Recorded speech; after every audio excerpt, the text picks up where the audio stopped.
Atraksi barongsai tonggak di Atrium Mall Ratu Indah, Kota Makassar, Sulawesi Selatan berhasil memukau pengunjung pada Minggu 1 Februari 2026 sore. Atraksi barongsai merupakan pertunjukan tarian tradisional Tiongkok yang diadakan menjelang perayaan Imlek. Pertunjukan barongsai di Mall Naungan Kala Group ini berkolaborasi dengan Siang Malion Dance Makassar. Pantauan tribuntimur.com, ada 3 barongsai yang tampil, masing-masing warna merah, kuning, dan putih. Mereka menampilkan keahliannya di tonggak yang berdiri kokoh. Penampilannya diiringi tabuhan alat musik gendang. Tampak para pengunjung antusias menyaksikan atraksi barongsai yang penuh energi tersebut. Usai pertunjukan, tak sedikit pengunjung yang memberikan ampau ke dalam mulut barongsai.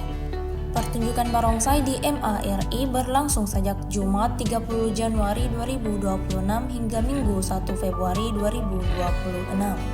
Atraksi barongsai tonggak bukan kali pertama dihadirkan MARI. Ini merupakan program tahunan ikonik salah satu mall tertua di Makassar tersebut.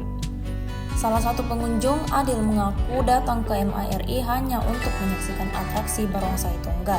Baginya, aksi parade barongsai tonggak di MARI sebagai pertunjukan yang sangat menarik. Download Tribun X sekarang, menghadirkan lokal menjadi Indonesia.